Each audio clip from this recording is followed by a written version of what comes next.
Hello friends, welcome you all to our YouTube channel Chetan Academy. Changing the order of integration की series में आगे बढ़ते हुए आज हम इसमें बेस्ड एक और न्यूमेरिकल कवर करेंगे। लास्ट वीडियो में हमने बहुत अच्छे से सीखा कि कैसे हम डबल इंटीग्रेशन के ऑर्डर को चेंज करके डेफिनेट इंटीग्रल की वैल्यू को फाइंड आउट करते हैं। बेसिकली इसका एक एडवांटेज हमने लास्ट वीडियो में भी डिस्कस किया था कि कई दफा क्या होता है, जब इंटीग्रेशन हमको दिया जाता है, फंक्शन का वैल्यू ऐसा होता है कि दी गई लिमिट के लिए उस फंक्शन को इंटीग्रेट करना थोड़ा सा कॉम्प्लिकेटेड होता है या लेंथी प्रोसेस होता है। यदि हम इंटीग्रेशन के ऑर्डर को बदल दें तो हमारा काम जो है थोड़ा सा इजी हो जाता है। अब जैसे बात करते हैं यहाँ पे इस न्यूमेरिकल में हमें दिए गए डबल इंटीग्रेशन में ऑर्डर को बदलना है और इंटीग्रेशन का वैल्यू फाइंड आउट करना है।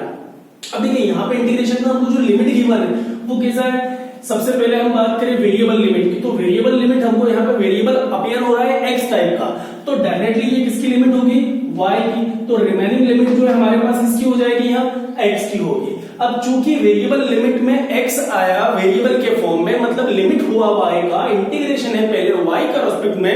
हमसे कहा जा रहा है कि इसी इंटीग्रेशन को आप इवेल्युएट करें इंटीग्रेशन के ऑर्डर को बदलते हुए। मतलब हम dy dx की बजाय dx dy लाएं और साथ ही साथ यहाँ जो हमको वेरिएबल लिमिट y की गिवन है x की टर्म में, हमें क्या करना होगा, x की लिमिट को हमको फाइंड आउट करना होगा y की टर्म्स में और फिर दिए गए इंटीग्रेशन को हम एवेल्युएट करें। मतलब हमारे पास कांस्टेंट लिमिट जो होगी after changing the order of integration वो होगी y की टर्म में। अभी हमारे पास ओरिजिनली जो गिवन है कांस्टेंट लिमिट वो x की है। अब ये जो लिमिट्स है इनको फाइंड आउट करने के लिए हमें क्या करना होगा, हमें सबसे पहले बाउंडेड रीजन को फाइंड आउट करना होगा। By using the given limits, we can easily find out the bounded region और उस रीजन में फिर हम देखेंगे कि हमारा जो स्ट्रिप है हमको कैसा लेना है। अब चूंकि देखिए यहाँ पे एक चीज और क्लियर है कि आपको वेरिएबल लिमिट y की x में गिवन है, मतलब ये तय है कि इस सिचुएशन में हमको जो स्ट्रिप गिवन है वो पैरेलल टू y एक्सिस है। जब इसका ऑर्डर बदलेंगे हम x की वेरिएबल लिमिट y की टर्म्स में लाएंगे तो ये तय हो जाएगा कि आपको स्ट्रिप जो है वो पैरेलल टू x एक्सिस ही लेना होगा। तो हम ड्रॉ करते हैं इसका बाउंडेड रीजन। अब बाउंडेड रीजन ड्रॉ करने के लिए देखिए हमको लिमिट्स जो है वो गिवन है। The limits in original integration are x is equal to 0 to x is equal to 1 and y is equal to x square and y is equal to 2 minus x। अब ये जो 2 minus x है इसको हम ऐसा भी लिख सकते हैं कि x plus y is equal to 2। हमारी कन्वीनियंस के हिसाब से हमने जो है दोनों गिवन लिमिट्स को सबसे पहले रखा। अब इन लिमिट्स को हम ट्रेस आउट करें, ड्रॉ करें यहाँ पे एक्स वाई प्लेन पे, तो देखिए हमें क्या देखने को मिल रहा है, ये हुआ हमारा एक्स एक्सिस, ये हुआ वाई एक्सिस।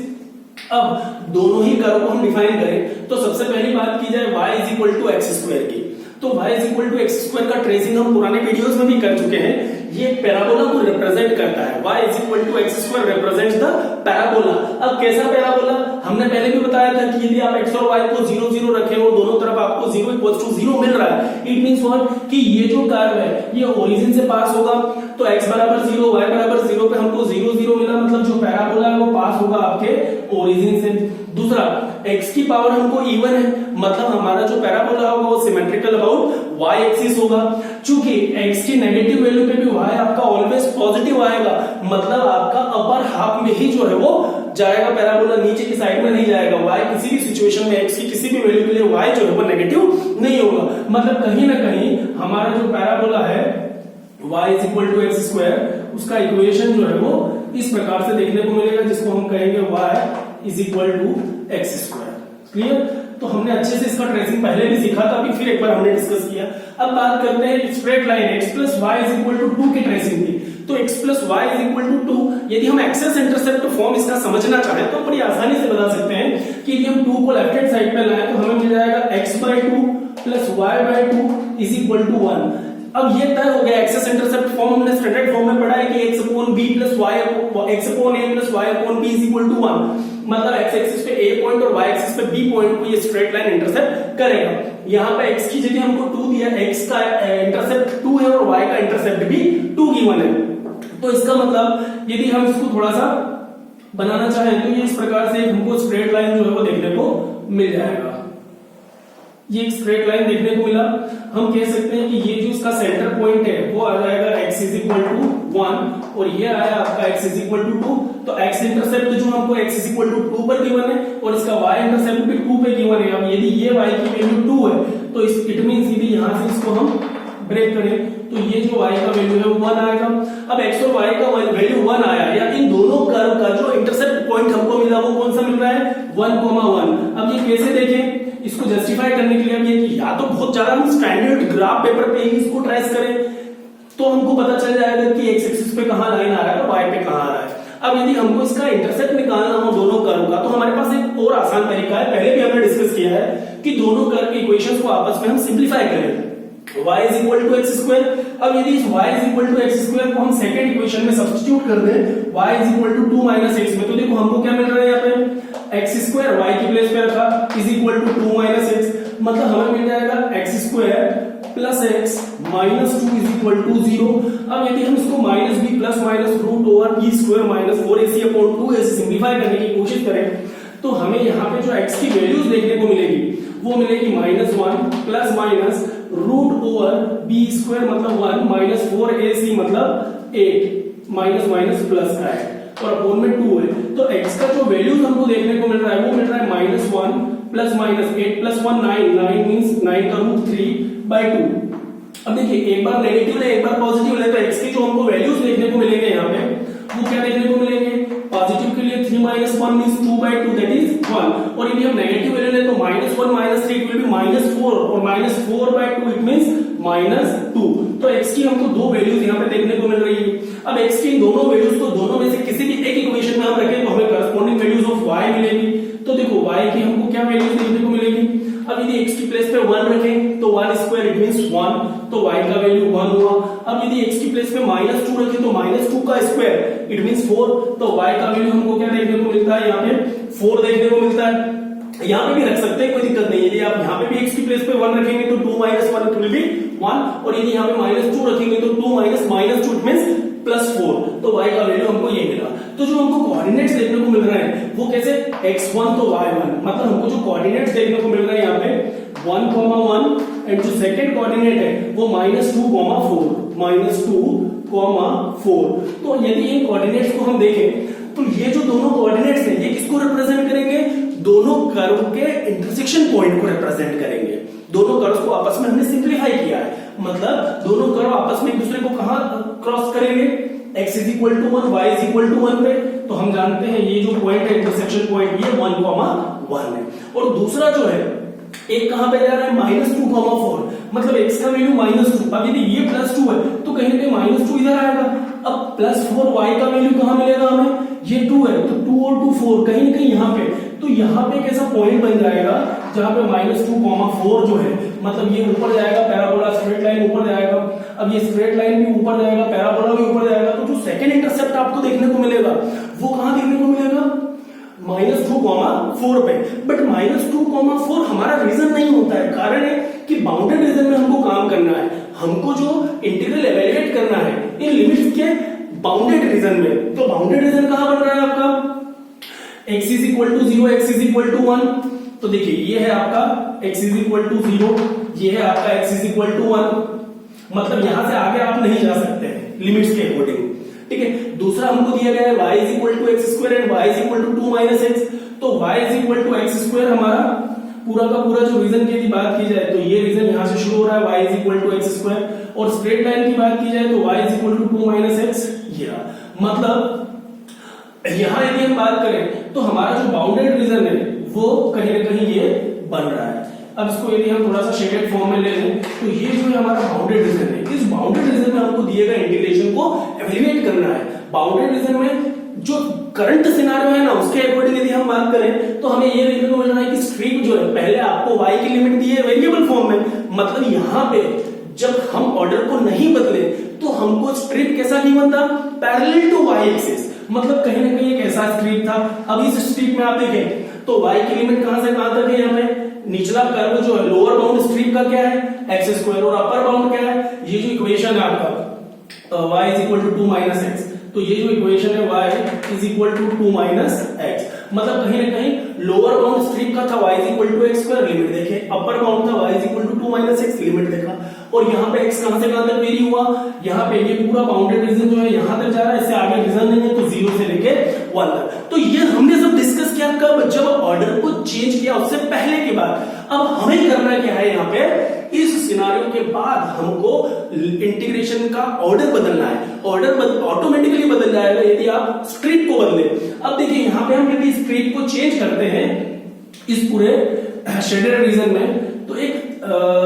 हमको कैसा सिनारियो देखने को मिल रहा है यहाँ पे। यदि हम देखिए यहाँ पे तो हमने बात कही थी कि ये जो देखो कर्व जो है ना, बाउंडेड रीजन हमारा थोड़ा सा यहाँ पे वेरी हो रहा है। ऊपरी हिस्सा जो यदि हम स्ट्रिप को एक्स एक्सिस के पैरेलल ले, देखिए यदि यहाँ पे हम एक्स एक्सिस के पैरेलल स्ट्रिप ले लें तो स्ट्रिप जो है लेफ्ट बाउंड जो है उसका वाई एक्सिस है और राइट बाउंड उसका जो है parabola y is equal to x square है। अब यदि इसी स्ट्रिप को मैं ऊपर की साइड में बनाता थोड़ा सा, तो आप देखेंगे कि जो लेफ्ट बाउंड है स्ट्रिप का वो तो y एक्सिस ही है, पर अपर बाउंड जो राइट बाउंड है वो क्या हो गया, स्ट्रेट लाइन हो गया। मतलब यहाँ पे स्ट्रिप का नेचर दोनों पोजीशंस पे कैसा हो रहा है, चेंज हो रहा है। अब हम यहाँ पे लिमिट कौन सी लें, लेफ्ट तो हमको कंफर्म हो रहा है कि क्या हमको लेना है, बट राइट साइड की यदि बात की जाए तो थोड़ा सा डाउटफुल केस आ रहा है। तो ऐसी सिचुएशन में हमको क्या करना है, चूंकि हमें कंप्लीट बाउंडेड एरिया के अंदर ही इस इंटीग्रेशन को एवेल्युएट करना होता है, तो हमें करना क्या है, हम यहाँ पे दो स्ट्रिप ले लें। अब ये जो रीजन है, इस रीजन के लिए अब ये सपोज ये आपका ऊपरी हिस्सा जो है, एक रीजन हमने ये बना दिया और एक ये निचले वाला हिस्से का रीजन बना दिया। अब इन दोनों रीजन में हम दिए गए इंटीग्रेशन को सेपरेटली इंटीग्रेट करें और दोनों को सम कर दें, तो हमको क्या मिल जाएगा, फंक्शन जो है उसका double integration complete bounded reason में देखने को मिल जाएगा। ठीक है, तो हम इस रीजन को यहाँ पे कह देते हैं O,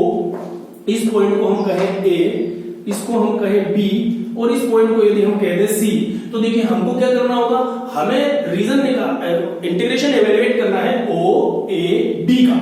अब O से A से B और B से वापस O तक, बट उसको हमने दो डिफरेंट पार्ट में ब्रेक किया है, क्योंकि एक्स एक्सिस के पैरेलल स्ट्रिप लेने पे राइट बाउंड जो है वो चेंज होता है पोजीशन के हिसाब से, इसलिए हम डिफरेंट में ही लेंगे। तो यहाँ पे यदि हम देखें तो एक तो हमारा O A C रीजन बन रहा है और एक हो रहा है C A B। तो हम ये कह सकते हैं कि जो इंटीग्रेशन होगा, double integration 0 to 1 and then y is equal to x square to 2 minus x, और ये x is equal to 0 to 1 था। अब देखिए यहाँ पे x y dy dx, इसको हम ये कर सकते हैं कि एक बार हम ले लें O A C के लिए O A C, ये double integration over the region O A C of x y dx dy and then C A B, double integration over the region C A B x y dx dy। इस प्रकार से हमने क्या किया, O A B O, इस complete reason पहले ये था, इसको हमने O A C और C A B दो डिफरेंट रीजन में ब्रेक कर दिया। अब इस रीजन के लिए लिमिट्स निकाल ले, इसके लिए लिमिट्स निकाल ले, दोनों को ऐड कर दे, डबल इंटीग्रेशन को कैलकुलेट कर ले। तो देखिए लिमिट्स जो है पहले रीजन के लिए यदि हम बात करें तो O A C रीजन के लिए हम बात करें तो देखिए O A C में अब स्ट्रिप चूंकि पैरेलल टू एक्स एक्सिस है, तो x जो है आपका कर्व टू कर्व चलेगा। तो x के लिए यदि हम बात करें तो x जो है curve to curve left bound y axis है और पूरे y एक्सिस पे हम जानते हैं कि x हमारा क्या होता है 0 टू राइट बाउंड क्या हो रहा है पैराबोला, जो कि क्या हो जाएगा यहाँ पे y is equal to x square है, तो x का वैल्यू क्या आ जाएगा यहाँ पे, if y is equal to x square then x will be square root of y। अब बात करें यहाँ पे y की लिमिट की, तो y कहां से शुरू हुआ, यहाँ देखिए तो 0 से स्टार्ट होके कहां तक जा रहा है, मैक्सिमम 1 पॉइंट तक जा रहा है, तो y का जो लिमिट है वो 0 से लेके 1 तक हुआ। अब उसी प्रकार C A B में हम देखें और देखेंगे C A B रीजन के लिए यदि हम लिमिट्स देखें तो x का फिर वेरिएबल लिमिट यहां से शुरू हुआ, y एक्सिस इसका लेफ्ट बाउंड है, तो y एक्सिस पे x का वैल्यू हमेशा 0 होता है और राइट बाउंड जो है वो स्ट्रेट लाइन है और स्ट्रेट लाइन में x का वैल्यू निकालें तो y is equal to 2 minus x, तो x इज इक्वल टू कितना हो जाएगा 2 माइनस y, तो यहां हो जाएगा 2 माइनस y। और बात करें y की तो देखिए अपर हाफ बाउंडेड रीजन की यदि हम बात करें C से लेके B तक, तो y कहां से कहां तक चल रहा है, C से B, और C पॉइंट पे y आपका 1 है और B पॉइंट पे y हमारा 2 है, तो y जो है वो 1 से लेके 2 तक चलेगा। क्लियर। अब हमें इन अलग अलग रीजन्स में इंटीग्रेशन की लिमिट रखना है, इंटीग्रेशन को एवेल्युएट करना है। तो हम देख रहे हैं ओ ए सी रीजन में कांस्टेंट लिमिट आपकी y की है 0 to 1, तो यहां आ जाएगा y is equal to 0 to 1 और वेरिएबल लिमिट x की है जो 0 to रूट ओवर y है, then xy dx dy plus C A B region के लिए बात करें तो हमारा जो कांस्टेंट लिमिट है y का है y is equal to 1 to 2 and the variable limit of x is equal to 0 to 2 minus y and then the function is xy dx dy। अब काम हो गया आसान, हमें सिर्फ इंटीग्रेशन करना है। बाउंडेड रीजन का कंसेप्ट समझना है हमें, बस बाउंडेड रीजन का कंसेप्ट समझ में आया तो लिमिट रखना निकालना हम सीख जाएंगे, और लिमिट निकालना सीखे तो उसके बाद का काम बड़ा आसान हो जाता है। अब देखिए पहले इंटीग्रेशन होगा x के रेस्पेक्ट में, ये तो बहुत पहले से हम तय कर चुके हैं, वेरिएबल लिमिट पहले कांस्टेंट लिमिट बाद में। अब जब x के रेस्पेक्ट में इंटीग्रेशन होगा तो y को हम हमेशा कांस्टेंट मानेंगे, तो y is equal to 0 to 1। अब हम इंटीग्रेट करें x को तो x का इंटीग्रेशन होगा x स्क्वायर बाई 2, कांस्टेंट हुआ y और x का जो लिमिट है वो हुआ 0 to square root of y and then dy plus साथ ही साथ इसको भी इंटीग्रेट करें तो y is equal to 1 to 2। अब यहाँ पे भी y हमारा कांस्टेंट होगा x के रेस्पेक्ट में, तो ये y कांस्टेंट रखा, x का इंटीग्रेशन किया तो x स्क्वायर बाय 2 और y का जो लिमिट है वो 0 to 2 माइनस x का जो लिमिट है वो हो जाएगा हमारे पास 0 to 2 minus y and then dy। अब सिंप्लीफाई करते चले इसको, तो देखिए यहाँ पे 1/2 तो कांस्टेंट है, इसको हमने किया बाहर, integration from y is equal to 0 to 1। अब x स्क्वायर y में x की प्लेस पे 0 to रूट y रखें तो यहाँ पे यदि x की प्लेस पे हम रूट y लेंगे तो रूट y का स्क्वायर मतलब y और y इंटू y ये हो जाएगा आपका y square and then x की प्लेस पे 0 लेंगे तो इट विल बी 0, तो यहाँ पे आया हमारे पास y स्क्वायर dy, डिनोमिनेटर का 2 हम ऑलरेडी बाहर कर चुके हैं, प्लस यहाँ पे आएगा y is equal to 1 to 2। यहाँ पे भी हम चाहें तो ये 1/2 जो हमारा कांस्टेंट है इसको हम इंटीग्रेशन से बाहर कर सकते हैं, तो अब हमारे पास बचा x स्क्वायर y। अब x स्क्वायर y में x की प्लेस पे हम रखेंगे 2 माइनस y, तो ये आ जाएगा 2 माइनस y का स्क्वायर और इनटू y पहले से बना हुआ है। अब x की प्लेस पे 0 लेंगे तो टोटली ये हो जाएगा 0, सिंप्लीफाई करते हैं 1/2। अब y स्क्वायर का इंटीग्रेशन हो जाएगा y³ 3 from y is equal to 0 to 1 plus 1/2 times of। अब यहाँ पे इंटीग्रेशन करने से पहले थोड़ा सा अपने को और सिंप्लीफाई करना पड़ेगा, y is equal to 1 to 2 के लिए। अब जैसे 2 माइनस y का स्क्वायर है तो 2 माइनस y स्क्वायर को हम ओपन करें तो ये हो जाएगा 4 minus 4y plus y square और इसमें हम मल्टीप्लाई करेंगे y का and then integration with respect to y। a minus B whole square का फॉर्मूला आता है, तो ये आया हमारा 1/2। अब यहाँ पे आप लिमिट रखें तो y की प्लेस पे 1 लेंगे तो 1³ मतलब 1/3, 0 रखेंगे तो 0 आएगा, no need to write 0 plus 1/2। अब यहाँ पे अभी भी इंटीग्रेशन नहीं करेंगे, पहले हम y का मल्टीप्लाई करेंगे तो 1 to 2। अब यदि y का मल्टीप्लीकेशन करेंगे तो देखिए 4 टाइम्स ऑफ y, तो ये आया 4y minus 4y square plus y³ and then dy। अब इसको सिंप्लीफाई करें तो ये 1/6 हुआ, 1/2 इंटू 1/3 प्लस 1/2 इंटू, अब यहाँ पे इंटीग्रेशन हो जाएगा तो 4y, तो y का इंटीग्रेशन y स्क्वायर बाई 2 और ऊपर है 4, इसका मतलब हुआ 2y square minus 4y square का इंटीग्रेशन हुआ y³ बाय 3 प्लस y³ का हो जाएगा y to the power 4/4 and y is equal to 1 to 2। अब हमको बस इस लिमिट को सिंप्लीफाई करना है, आंसर फाइंड आउट करना है, तो देखिए क्या मिलेगा, विल बी 1/6 प्लस 1/2। अब अपर लिमिट के लिए हम y की प्लेस पे 2 रखेंगे तो 2 स्क्वायर मतलब 4 और 4 2 जा 8 माइनस यहाँ पे भी हम y की प्लेस पे 2 रखेंगे तो 2 टू दी पावर 3 मतलब 8 और 8 4 जा 32/3 प्लस 2 की पावर 4 मतलब 16 और 16/4 का मतलब हुआ 4 माइनस y की प्लेस पे 1 रखें तो ये हो जाएगा हमारे पास 2 माइनस 4/3 प्लस 1/4 अब इसको सिंप्लीफाई करना है, फाइनली हमको न्यूमेरिकल वैल्यू जो है वो निकालनी है। तो अब देखिए इसको सिंप्लीफाई करते हैं, आंसर देखें क्या आ रहा है। तो हमारा फर्स्ट टर्म का आंसर तो था 1/6 प्लस, थोड़ा सा और सिंप्लीफाई करें तो 1/2 into 8 minus 32/3 plus 4,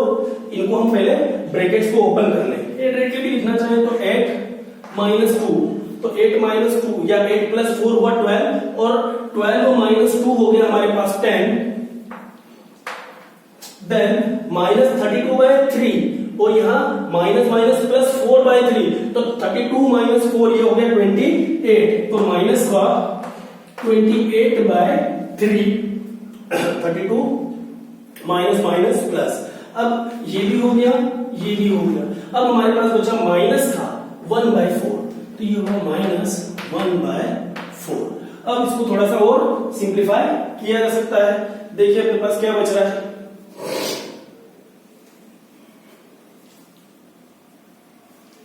8 plus 4 12, 12 minus 2 it will be 10,